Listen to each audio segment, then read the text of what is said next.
everyone and welcome to my channel. My name is Allie and today I'm going to be talking about the books that I read in October. I ended up reading 7 books in the month of October, which I think is actually pretty good considering the fact that I felt almost like I was going to get into a slump the entire month. I was really worried. I kept feeling like, oh my gosh, I don't feel like I'm reading a lot. I feel like I'm getting a little bit tired, a little bit burnt out. But thankfully, I was able to somehow get to 7 books this month, and I'm really proud of myself. The only thing I'm not super proud of is the fact that I only read 1 book that I physically own. So I guess we'll start off with that book because obviously I'm holding it up. You know what it is by now, and that is Anne of Green Gables by L.M. Montgomery. And I actually read this because I have been in such a huge Anne of Green Gables mood, or like Anne with an E, I guess, because I literally rewatched the entirety of Anne with an E like 1.5 times. I love Anne with an E. I've been watching it since it first released on Netflix like years ago, and I'm still heartbroken over the fact that we did not get a season 4. We should have gotten a season 4.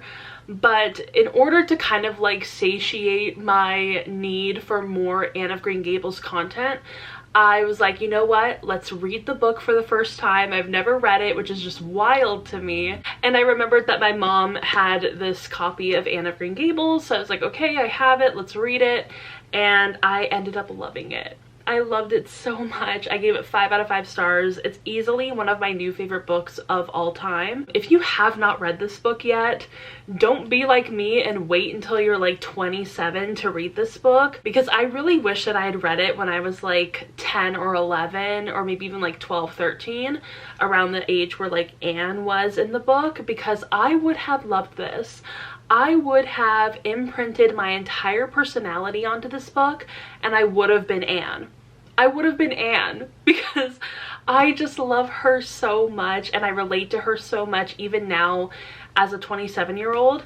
And I'm so glad that this is part of a series because I can read so many Anne of Green Gables books. If you somehow have no idea what Anne of Green Gables is about, it's about this girl named Anne. She is, I think, about 12 years old, and she is an orphan, and she ends up getting adopted by this brother and sister. And they actually sent for a boy. They wanted a boy, but they ended up getting a girl, and they decide to keep Anne on. And I love this book. Anne is so sweet. She's so adventurous. She's so creative, and she just makes the best out of everything. And she's both like who I am and who I want to be. And I don't know, I love Anne. I love this book. I love like so many of the TV shows and movies that have spawned from this book. I feel like we need like another Anne of Green Gables. I will take as many as I possibly can get. It's kind of like Little Women, where I'm like, I don't really care if we keep remaking Little Women because I love that story so much. It's the same thing. Like, we can keep remaking Anne of Green Gables because I love Anne of Green Gables. Okay, so jumping back into the beginning of the month, I ended up rereading a book, and that was An Offer from a Gentleman by Julia Quinn. So if you can remember, back in March, I read every single one of the Bridgerton novels except for the first one, but we're not going to talk about that. And I really wanted to revisit Benedict's story because I felt like, as much as I liked it the first time around, I didn't really remember a lot of what happened. And I was like, you know what, this might be a sign that I need to reread it. And I'm so glad that I did because I loved it so much. This is the Cinderella retelling out of the series, which is kind of funny because it sticks out like a sore thumb because there's not really another like fairy tale retelling in this series, at least like from what I can gather. It's a very random thing to have just like one book from a series randomly be a fairy tale retelling, but it's okay because it really works here and it's Cinderella themed. So, you know, I love Cinderella. I love a good Cinderella retelling, and I absolutely love this book even more upon reread. For me, the Bridgerton books hold a really interesting and special place in my heart because while I really do enjoy reading them and I find them to be super entertaining, I love the romances, there's really not, well, okay, that's not true. I was about to say that there's not a book I don't like in the series, but there is. and I will probably never reread that book. That's To Sir Philip with Love. But I don't know, there's something about this series that I absolutely love, and it's not even because they're good, it's not even because they're well written, it's just because they're so entertaining and they suck me in, and I'm just like hanging on to every word. But I love An Offer from a Gentleman, one of the best books in the series, like clearly, and I can't wait for Benedict's season. I really hope that they announce it soon, especially since we're starting to come up onto the possibility of, you know, season 3 coming out. Season 2 came out on my birthday this year, and I'm not sure if they're done filming season 3 yet. I have to believe that they might be, I'm not really sure, but hopefully that one will come out either on my birthday or somewhere around March, April. But really, you never know. You never know with Bridgerton. I really went on a Bridgerton tangent, didn't I? The next book that I ended up reading was Her Body and Other Parties by Carmen Maria Machado. And this is a short story collection, a horror story collection. And this is actually one of my favorites, honestly. I have read a few short story collections so far this year, which is really surprising because I typically don't really like those. They're not really my cup of tea, or at least I thought they weren't. Because the ones that I had tried to read before, I would always just kind of get bored by the first story and kind of feel like, I don't know if I'm gonna like the other ones. I don't know if this is gonna be worth it. But I read Carmen Maria Machado's memoir, right? Is it a memoir? I read that book last month, I think in September, right? And so I was like, you know what, I really enjoyed that, so I'll probably really enjoy her short story collection, and I was correct. This is actually one of my favorites. Like I said, I gave it 4 out of 5 stars. And this one actually had quite a few stories where I was like, I'm actually intrigued. This is actually a little spooky. I read another short story horror collection in September that really did not hit the mark for me. It just was not spooky enough. It didn't really go far enough. And while I didn't really feel like this one went very far, it was definitely more spooky, which I really like to prioritize in my horror short stories. So I highly recommend this one. I feel like I can't really tell you what it's about because obviously short story collection, but take my word for it, this one is really well written and will definitely spook you quite a bit. Speaking of, the next book that I ended up reading was Sisters by Daisy Johnson, and I gave this one a 3 out of 5 stars. It's very middling. I feel like a lot of these horror books that I've been reading this year have been very meh to me, which is kind of a bummer because a lot of these horror books that I've read have been highly rated and highly regarded, and they're almost more like literary fiction horror. And this one is supposed to be like gothic horror, but it's more modern. And I think that's kind of where it lost me. It didn't really feel very gothic to me.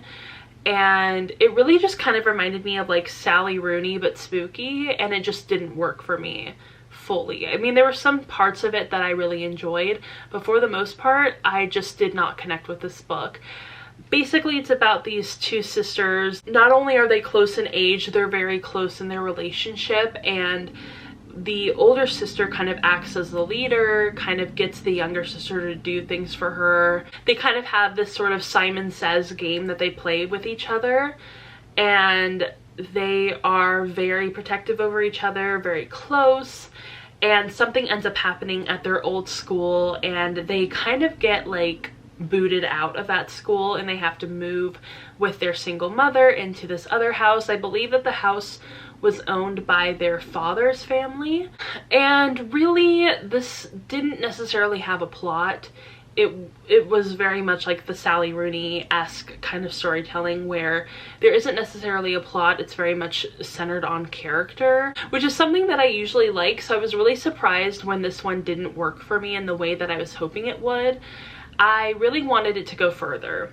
It didn't go far enough. It didn't get deep enough into this weird toxic relationship that the sisters had, this very like codependent relationship, and I feel like it could have done more, because so far I've really proven to like the more family-centered horror books. I think that they're really interesting. I think that they can delve into a lot of really interesting topics within the umbrella of like family dynamics. But this one did not go far enough for me. I wanted it to go further. I wanted it to push the boundaries, and it just didn't do it. The next book that I ended up reading is one that is super, super popular. I remember trying to go to Barnes & Noble multiple times since this book came out and not being able to find it at all. I have meant to buy this book so many times, and they are always out of stock at every Barnes & Noble I go to. It's a very popular book, and that is The Year of the Witching by Alexis Henderson. This is a really interesting horror, almost historical novel centered around a cult. I'm still not sure if this would be considered gothic. I think that there are definitely parts or like aspects of this book that could be considered gothic, but I'm not really sure on, you know, whether people consider it gothic or not. So I'm not gonna call it gothic, I guess. But this one actually took me by surprise because I knew I was going to like it, but I wasn't actually sure what it was about, besides the fact that, okay, there are witches and there is a cult. That's all I know about this book, which admittedly is not a lot to know about a book before going into it, but you know, I like to kind of keep things a little vague before going into a book. So when I ended up reading it and I realized, oh, the main character is like 17. This is kind of reading as a YA book. I was honestly not prepared. And if I'd actually like read and internalized the synopsis, I might have realized that this book was going to read more YA, which is not a bad thing. I'm not like saying that to knock it at all, because I did like this book. I gave it 4 out of 5 stars, but I just thought it was going to be more adult. And I think that it did sort of hold this book back just a smidge. I know that this book is technically categorized as adult, and like despite the age of the main character, despite the age of some of the supporting characters, but it almost didn't go far enough for me despite the adult category. There were some moments in this book where I was like, ooh, that really hit the, you know, hit the mark, but overall I kind of wanted it to do more. But overall I did really like the conversations that this book was having about race, about gender, about religion, about fear-mongering, stuff like that. I feel like it did a really good job at taking all those topics and not feeling like there were too many cooks in the kitchen, if that makes sense. Because sometimes I feel like when books try to take on too many topics, where they're trying to engage with too many things, it can feel a little bogged down by discourse, by rhetoric, by stuff like that. But this book I feel like did a really expert job at taking all those topics, finding the common ground within all of them, and weaving them all together and making it feel like it was just a natural part of the story. The one thing I feel, besides the fact that it, you know, read a little bit more YA, the other thing that I was a little taken off guard with was the fact that this is part of a series, or like a duology or something like that. There's going to be a second book, which I was not personally expecting. I did not think that this was going to be the first book in a series, and I almost wish that it wasn't. I feel like the story could have easily been told in just one book, and it really wouldn't have made too much of a difference in my opinion. Maybe other people feel differently, that's totally fine, but I almost wish that they had just wrapped up everything in the first book. It wasn't actually a very long book. I was pretty surprised. I feel like maybe 150 pages could have been added to this book, and we could have wrapped everything up. It could have been great. But, you know, I just think it's like this point in my life, I'm not super inclined to start series. They just don't really do it for me all that much anymore, which is so wild because I used to be very much like a series kind of reader. I wanted to read a series. I loved duologies. Duologies used to be like my favorite kind of book. But now I'm like, can we just wrap this up in one book? Can we just get it all over with? And it doesn't mean that I didn't like the story. It just means that, like, I don't know, I can't really spend that much time in one kind of story, one kind of world, I need to have something a little bit different. The next book I read was probably one of my favorite books that I read this month, besides Anne of Green Gables and besides the last book that I'm gonna read this month, and that is The Push by Ashley Audrain. Oh my gosh, I loved this book. And this book I actually got like as sort of an indirect recommendation on Twitter.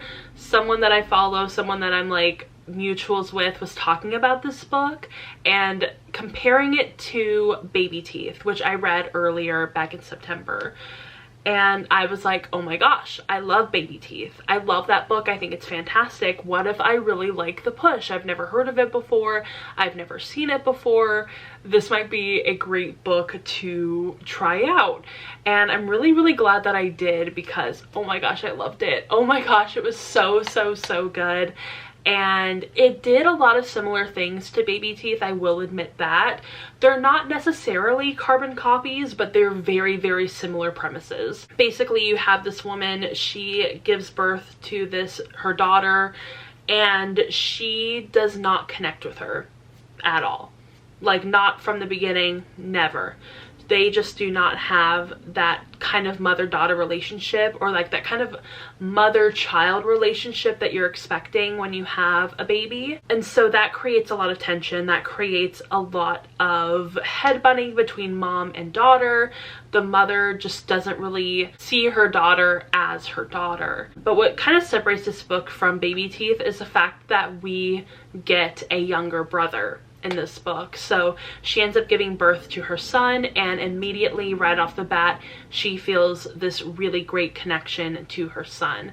And I think that this also kind of brings up a really good conversation about the way that some mothers tend to prefer their sons. I'm not gonna say every single mother. I don't think that every single mother feels this way, but I see it a lot. I think a lot of us can relate to that, especially if you're like the only girl in the family. I think that it's a really interesting topic to explore, especially in this sort of like horror slash thriller setting. And it was something that I felt had been missing in Baby Teeth. I felt like, you know, maybe we needed another kid to kind of juxtapose the relationship between mother and daughter. And I think choosing a son for this role was a really, really great idea, because it, you know, like I said, it does bring up that sort of misogyny topic into the book, and I think that that's what it really needed. And yeah, I feel like, you know, I can't really talk too much about this book because, like I said, it is a thriller. It is semi-horror. I mean, I feel like parts of it are kind of horrific, but I don't really want to spoil too much of this book because I do really enjoy it. I gave it 4 out of 5 stars. I almost feel like I should have given it 5 out of 5 stars. I'm still not sure. I'm still debating. But I really love this book. I highly, highly recommend it. I even kind of recommend it over Baby Teeth, which is surprising because I really did like Baby Teeth, but I think that The Push almost does it a little bit better. So definitely check it out. It's so good. Even if you're not like a big fan of horror or thriller, you might really enjoy this, especially if you like family dynamics. And the very last book that I read, another one of my favorites of the month. You know, I think the last 3 books that I read for this month were just some of the best books that I've read even throughout the year.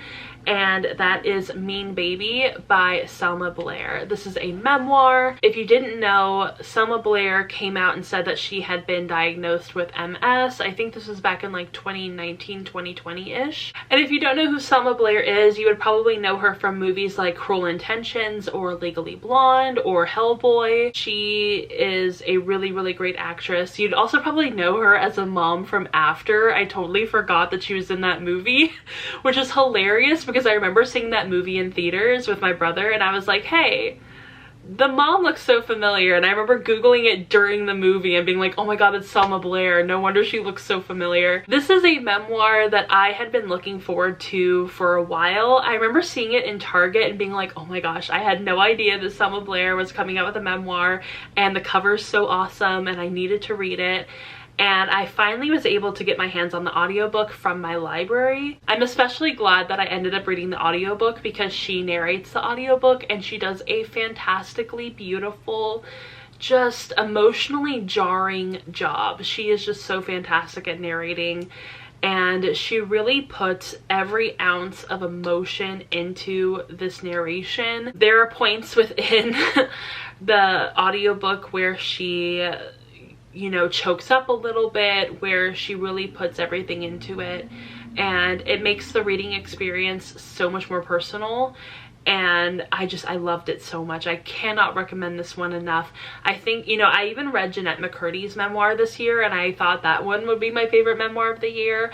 But no, this one really took the cake, and I am not saying that lightly. I am not exaggerating. This is certainly one of my favorite memoirs of all time. And I wouldn't even say that I'm like a huge Selma Blair fan. Like, I like some of her movies. I love Legally Blonde. I watched Cruel Intentions in high school, and basically the entire time I watched it, I was like, I was shocked the entire time I was watching Cruel Intentions. That's one I need to rewatch. But I mean, I wouldn't say that I'm like the biggest Selma Blair fan. I mean, I love her, all power to her, but I just wasn't expecting her memoir to hit me this deeply. And getting to hear about her relationship to her mother, her diagnosis of MS, her, you know, pride in being Jewish, her experiences within school and within the, you know, Hollywood sphere was just incredible. So amazing. There was not a single part of this audiobook where I felt like, okay, let's get this over with. It just really hit deeply. It hit such a deep part of myself, and I loved it. I highly recommend it. I feel like I have not seen anybody talk about this book, and it's such a shame because it's so good. It's really good, and if you haven't read it, go pick it up. Especially an audiobook, especially if you read any of the books that I recommend as an audiobook, this one has to be it. Alright, so those were all of the books that I read in October, all 7 of them. And like I said, I feel like this was such a great reading month. I know I say that every single month, but this one I really enjoyed because I feel like I found some of my new favorites and some books that I will definitely be recommending for years to come. So I hope you all enjoyed getting to hear about the books that I read in October. If you did, go ahead and give it a thumbs up and subscribe to my channel. Also, go ahead and follow me on Instagram, Twitter, Goodreads, Storygraph, TikTok, all the links to me down below, and I will see you all in my next video. Bye!